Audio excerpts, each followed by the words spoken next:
Good morning! Huwebes. Balik sa normal routine. Te? Labas ako ha, pakisara na lang yung gate.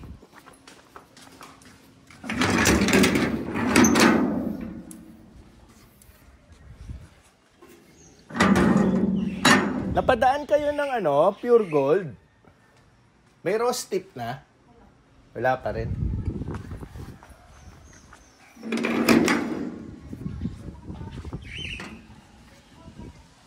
Oo. Kasi wala pa rin Anyway. Ayaw mabukas. Yun. Kala ko hindi na ako pagbubuksan ng kotse. Anyway. Ayun mga kailangan bilhin ngayon sa mga Ready Hit Go. Because Thursday ngayon and tomorrow is Luto Day. Back to our usuals. And aside from Ready Hit Go, magdi-deliver po tayo ngayon ng itlog sa ating sinusuplayan sa Evia Mall, no? And also, baseball practice na naman ni Pixar later. So, hatid natin yung gamit niya. Dali, hindi ko maayos yung Hatid natin yung gamit niya sa bahay ni Utol. Ayan. So, yun. Full pack ang araw natin ngayon.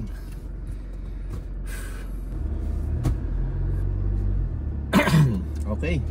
So, yun. Lakad-lakad na tayo sa mga kailangan bilhin. Also, the other day, yung last vlog natin, nag-dinner kami ng side ng family ko. Kasi po, yung time na yon, the next day, umalis na si Papa papuntang Taiwan. So that was Tuesday. Thursday po ngayon. So kahapon po umalis si Papa Wednesday. So at this moment nasa Taipei na po siya. So mga 1 month siya doon bago siya bumalik ulit dito sa Manila. And then babalik din siya eventually sa Bicol, sa probinsya niya. So ganun lang po ang routine naming family, no? And wait lang wait. Oh, wala kaya ata kahapon? Wala, sir. Day off? Okay. Kailangan din ng day off paminsan-minsan. Kamusta na si Ronren? Nasa hindi ko na po nakikita. Hindi ka binibigyan ng update? Pinapakita naman ni sir kung makina. Hindi okay. Naka-move on ka na? Hindi pa. Hindi pa rin? Sige. Ayun, nakakakwentuhan natin yung guard natin Kasi ma-share lang natin, no. Meron kasi siyang alagang aso. Lagi niyang kasama sa duty. Tapos, yun, halos araw-araw kasama sa duty kasi hindi niya maiwan sa bahay nila. And then, nag-decide na lang siya na ibenta. Hindi pala ibenta, ipamigay. Pinamigay niya sa kakilala niya rin. And may nature niya naman yung kakilala niya mapagmahal sa hayop, mapagmahal sa aso. So kaya binibiro lang natin na na yan, kung nakapag-move on na siya, ganyan. Kasi minsan pag napapadaan tayo, tinatanong natin kamusta na yung aso niya. Ngayon sabi niya malungkot pa rin siya. Pero yan, medyo nakangiti na siya kanina. So okay na siya. So yun, mahirap talagang mawalay sa alaga mo, lalo na pag napamahal ka na, yung talagang araw-araw kasama mo, pinapakain mo, nilalambing mo. Tapos one day either kailangan mo na siyang ipamigay, ibenta, or mawawala na lang sa'yo dahil may sakit, ganyan. So mahirap din. Diba kami nga ako until now, though unti-unti okay na tayo sa pagkawala ng pusa namin. Yun nga po pala, sa mga hindi nakakaalam, yung pusa namin, si Joel, hindi na umuwi. One day na lang na hindi na namin siya nakita. Yun. Basta nasa garahe lang naman po kasi yan everyday. Pinapakain namin for the last 3 years, no. So one day, siguro ilang weeks ago or last month, hindi na lang siya umuwi. So akala lang namin pag-aalaga-alala kung saan-saan, pero hindi na talaga siya nagpakita at all. So hindi namin talaga alam yung tunay na nangyari. Sana hindi siya namatay or ano, sana may kumuha na lang sa kanya at inalagaan siya. Yun na lang ang iniisip namin, at least buhay siya, diba? Yun, ganun daw. Ganun nga, ganun talaga pag may alaga ka or ano, napamahal ka na sa isang alaga. So yun, balik tayo sa happy. Nagsimula tayo ng nakangiti eh, pero okay lang, na-share lang naman natin.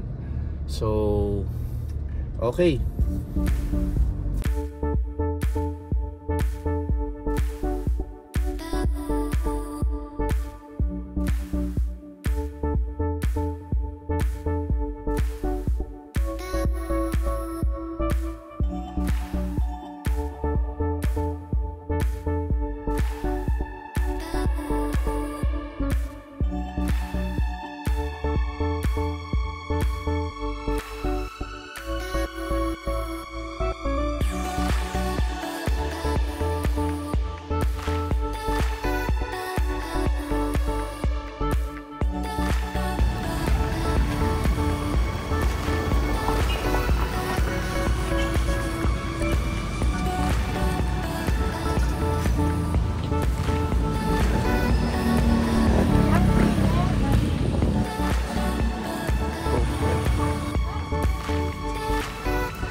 Okay, tuloy-tuloy ang ating pag-asikaso sa ating Ready Hit Go. Okay, natapos na natin yung mga ibang mga abu-abubot na kailangan gawin sa mga tindahan. Galing lang tayong plaza sa Pilar. And now, para ako na ano ulit And now, papunta ngayon tayo sa bahay ni Utol para ihatid yung baseball gamit ni Pixar, no? Kasi nga later meron siyang baseball practice. And sobrang tindi na ng init. Sobrang tindi na talaga. Kung mga few weeks ago sinasabi ko na mainit na yung panahon, ngayon siguro mas nile-level up na. So summer na talaga. And speaking of summer, next week is Holy Week na. Doon po sa Holy Week, titigil po muna ang Ready Hit Go. So meron din kaming mini break kasi nga po mostly po ang siniserve namin sa Ready Hit Go is mga karne, no? So alam naman natin pag Holy Week, mostly tayong mga, lalo na tayong mga Kristiyano, umiiwas tayo sa karne. So una, para rin makapagbigay respeto tayo sa Holy Week, and second, hindi rin practical na magbenta tayo ng karne kasi una, maraming iiwas dyan. So wala rin naman bibili sa atin, no? Sa ganun. Kaya ano rin, okay lang din naman, no? So yun, may 1 week break from Ready Hit Go, pero yung tinsel pan natin tuloy-tuloy pa rin. May mga ino-offer naman tayo na hindi karne, like yung cheese sticks natin, open pa rin yan. And also yung takoyodon natin, as far as I know, nagbigay na ng schedule si SM. Thursday and Friday, walang operations ang mall. So ibig sabihin, pag walang operations ang mall, lahat yon damay yung store natin sa loob, no? So yun, Thursday and Friday, yung Holy Week na yon, walang operations, bakasyon din ng mga staff natin doon, and then resume na ulit ng Black Saturday. So yun po yung magiging schedule for Holy Week. So next week pa yon, meron pa tayong Ready Hit Go for the next week. So yun, yun nga yung sinasabi kong summer, 'di ba? Pag patak ng Holy Week, nako, yan ng sobrang init, no? Magbibisita iglesia ka sa ilalim ng araw para talagang ano yung penitensya mo, no? Yung iba ginagawa sa gabi kasi nga sobrang init, lalo na yung mga senior natin. Pero kami kasi nakaugalian na namin mga hapon, mga alas 3, alas 4, para may onting ano ng araw na kahit papaano may onting sacrifice tayo, no, na nakabilad tayo sa araw. Kasi yung ibang mga binibisita natin sa bisita iglesia, nasa open field or open area yung mga Stations of the Cross. Yan.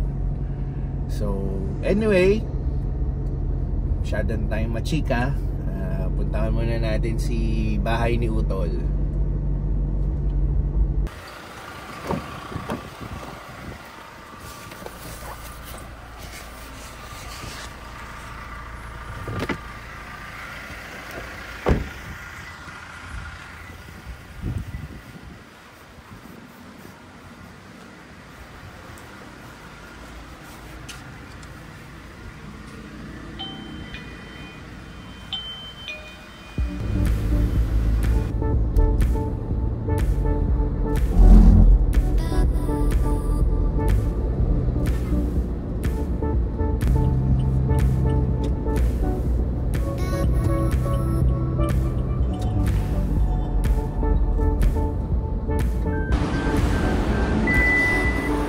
Yan.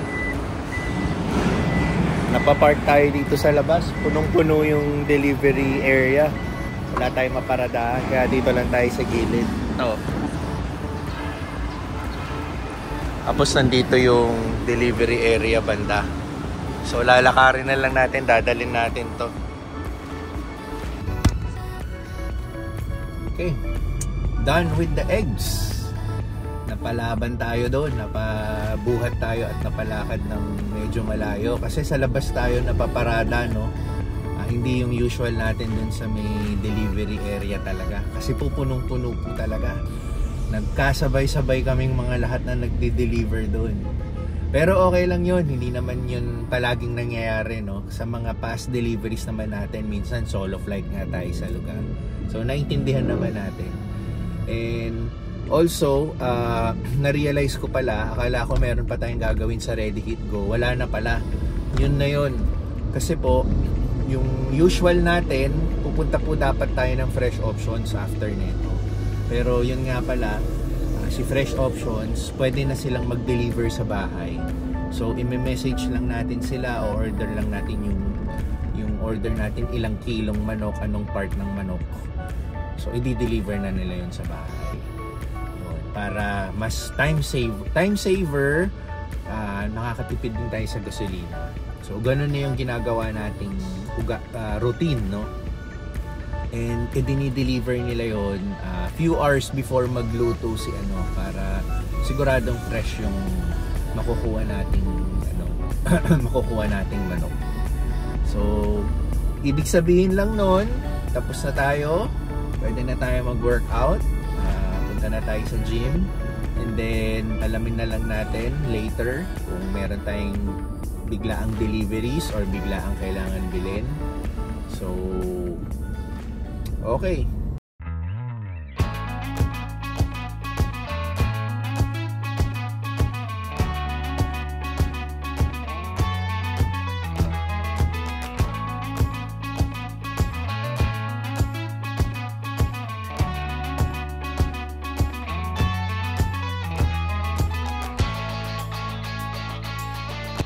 Ito ang sinasabi nating init.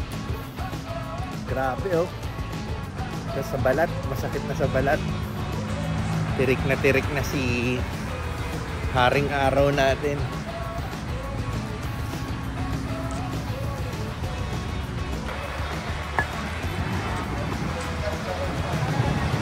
May paano-ano May pabalon-balon si Anytime Fitness natin Tingnan nyo. Yan. Ano bang meron?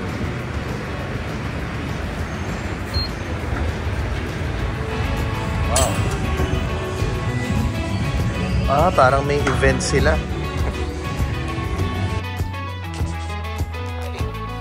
Kapag workout na rin tayo, kapag light lunch. So, dun sa gym, sabi sa akin kanina, starting today, tomorrow, and Saturday, pwede akong magsama ng kaibigan na non-members. So, itatry natin isama yung mga kaibigan kong nag-gym dun sa kung saan tayo nag-gym sa BF Resort. Di ba kanina bago tayo pumasok sa gym may balloons dun sa harap. Sa pagpasok natin may mga parang mga iba't ibang klaseng stall. So may event today until Saturday. Parang open house din yata or sa ganun. Kaya pinapa-invite nila yung mga members, kung sino mga kaibigan nila na non-members, pwedeng mag-workout doon. So yun ang gagawin natin. Ita-try natin invite yung mga kaibigan ko. Kung gusto nila, sabay-sabay kami mag-workout. Either tomorrow or Saturday. So, yun. Para makita rin nila saan tayo nag-workout. No? Kasi madalang na rin ako makabisita sa BF Resort. Kasi bihira akong magkaroon ng activity sa BF Resort. No? Usually kasi nag-workout tayo whenever... Usually kasi nag-workout tayo, sinasabay ko kung saan ako may trabaho para isang way na lang. So yun, maganda yun. Oras na para magsundo kay Pixar. Nakatulog din tayo, nakapagpahinga tayo itong hapon. So recharge tayo at oras na para sunduin si Pixar sa kanyang baseball practice.